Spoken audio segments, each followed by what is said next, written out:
इस कुर्सी के अंदर कुछ ना कुछ समस्या है। जो इस कुर्सी के ऊपर बैठता है वही गड़बड़ हो जाता है।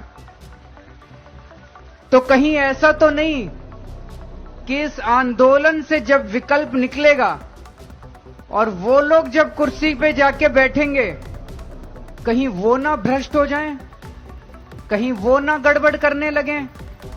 ये एक भारी चिंता है हम लोगों के मन में। तो दोस्तों, बहुत दिनों से एक गेम चल रहा था जिसे हम बचपन से खेलते आ रहे हैं, बहुत ही हाइड एंड सीक गेम। और ये किसके बीच में चल रहा था? ये चल रहा था ईडी और हमारे माननीय सीएम केजरीवाल के बीच। ये जो केजरीवाल हैं वो हाइड एंड सीक गेम खेल रहे थे ईडी के साथ। 9 सम्मन के बाद ईडी वालों ने उन्हें धप्पा कर दिया और बोल दिया कि चलो जी, अब आपको चलना पड़ेगा जेल के अंदर। बिकॉज ईडी का एक रूल है, अगर 9 सम्मन के बाद भी अगर कोई शख्स उनसे मिलने नहीं आता, उनके पास पेशी नहीं होती, तो 10वें सम्मन के बाद उस शख्स को वो उठा के ले जाएंगे, अरेस्ट करके ले जाएंगे। और सबसे बड़ी बात, ईडी वाले जब उन्हें अरेस्ट कर रहे थे तो केजरीवाल से उन्होंने पूछा था कि आपको अरेस्ट कर लें, तो केजरीवाल ने क्या बोला आप खुद सुन सकते हैं। तो करना, परेशान हो गए हम लोग। आज से ठीक 10 साल पहले भ्रष्टाचार को खत्म करने के लिए एक शख्स आया था, जो थे केजरीवाल। उन्हें ऐसा क्या हुआ जो आज खुद भ्रष्टाचार के बीच में फंस चुके हैं? भ्रष्टाचार उनसे चालू हो रहा है, वो भी छोटा मोटा अमाउंट नहीं, 100 करोड़ के अमाउंट का। क्या थी ये सारी चीज़, आज वीडियो के अंदर हम आपको बताने वाले हैं। और सबसे इंपॉर्टेंट चीज़, अगर आप मेरे चैनल पर नए हो तो do subscribe my channel, bell icon को जरूर प्रेस कर देना, जिससे हम जो भी वीडियोस नहीं बना रहे उसकी नोटिफिकेशन आपके पास आती रहे। और सब्सक्राइबर बटन को जरूर प्रेस करना, इसमें आपका कुछ नहीं जाएगा, बट हमें बहुत पॉजिटिविटी मिलती है जिससे हम अच्छी वीडियोस बना पाते हैं। तो मैं बात कर रहा था भ्रष्टाचार की। आज केजरीवाल को उठा लिया गया है ईडी के थ्रू और उनको जेल भी हो चुकी है। और ये सारी की सारी चीजें क्या हुई?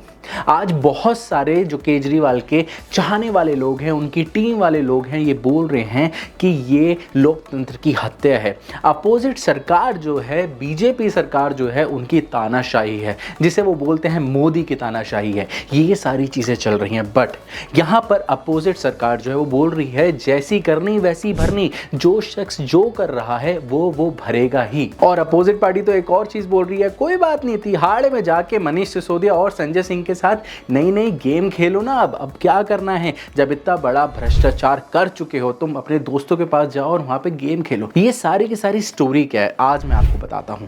बहुत ध्यान से देखना और एंड तक देखना इस वीडियो को। आज से ठीक 10 साल पहले जब कांग्रेस की सरकार थी, बहुत ज्यादा भ्रष्टाचार चल रहे थे। हर एक नेता भ्रष्टाचार करता जा रहा था, हर न्यूज के अंदर भ्रष्टाचार की ही न्यूज चल रही थी। उस वक्त एक चीज स्टार्ट हुई थी, जिन्हें स्टार्ट किया था अन्ना हजारे ने। वो थी इंडिया अगेंस्ट करप्शन की आंधी स्टार्ट की गई थी, जहां पर अन्ना हजारे और उनकी टीम और साथ में बड़े से बड़े लोग और छोटे से छोटे लोग, हर देश से लोग यहां पे आके अन्ना हजारे का साथ दे रहे थे। यहां पे बहुत लोगों ने अपनी जॉबों को क्विट करा और अन्ना हजारे का साथ देने बैठ चुके थे। आप सबको वो समय याद होगा जब उस वक्त बहुत सारे लोग एक ही टाइम पर अनशन कर रहे थे कि करप्शन के लिए हम यहाँ पे आगे बढ़ेंगे, करप्शन हटाने के लिए हम हैं। तो तब केजरीवाल जी बोलते थे कि हमें पॉलिटिक्स में आने का मन ही नहीं है, हमें पॉलिटिक्स में आना ही नहीं है। I will never fight elections in my life and I don't want to hold any post in my life. और कुछ टाइम के बाद दोबारा इंटरव्यू होता है तो वो बोलते हैं कि हमें सिस्टम में आना ही पड़ेगा, बिकॉज इस सिस्टम को सही करने के लिए सिस्टम में पैर रखना जरूरी है। और वो इस सिस्टम में पैर भी रखते हैं। सबसे पहले अपनी आम पार्टी को बनाकर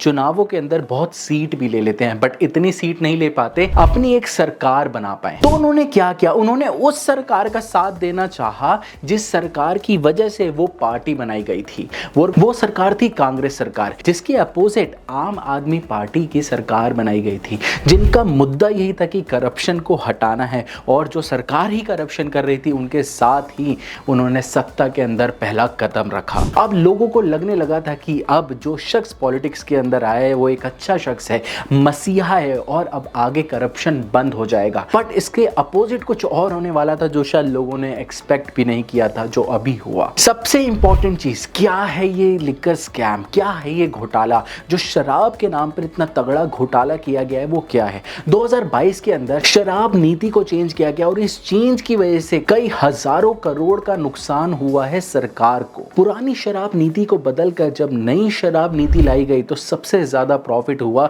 शराबी माफियाओं का, बिकॉज इसके अंदर उनके 138 करोड़ के लाइसेंस की फीस माफ कर दी गई, जिसके बदले 100 करोड़ की रिश्वत ली थी आम आदमी पार्टी ने। 26 फरवरी 2023 के दिन मनीष सिसोदिया को उठा लिया जाता है, उन्हें जेल में डाल दिया जाता है और कुछ टाइम के बाद आम आदमी के सांसद संजय सिंह को भी गिरफ्तार कर लिया जाता है। अब यहाँ पर ईडी अपना पंजा केजरीवाल पे डाल रही थी, बिकॉज उनका कहना यह था कि जब ये सारी चीजें हो रही हैं तो इनके जो मेन के सबसे बड़े व्यक्ति हैं केजरीवाल, उन्हें ये सारी बातें जरूर पता होंगी। तो अब केजरीवाल के पास सम्मन जाने स्टार्ट हो जाते हैं और केजरीवाल क्या करते हैं, केजरीवाल उन सब सम्मन्स को इग्नोर करने लगते हैं। वो ऐसा बिहेव कर रहे होते हैं कि कोई रूठी हुई गर्लफ्रेंड अपने बॉयफ्रेंड के मैसेज को इग्नोर कर रही होती है। 3 सम्मन तक उन्होंने कोई रिप्लाई नहीं किया। अगर हम सम्मन्स की डेट की बात करते हैं तो सबसे पहला अक्टूबर 2023 के अंदर भेजा गया, उसके बाद 21 नवंबर को सेकंड सम्मन दिया गया, थर्ड सम्मन दिया गया था 3 जनवरी को, 18 जनवरी को दोबारा चौथा सम्मन दिया गया, 2 फैब को दोबारा सम्मन भेजा गया, 19 फैब को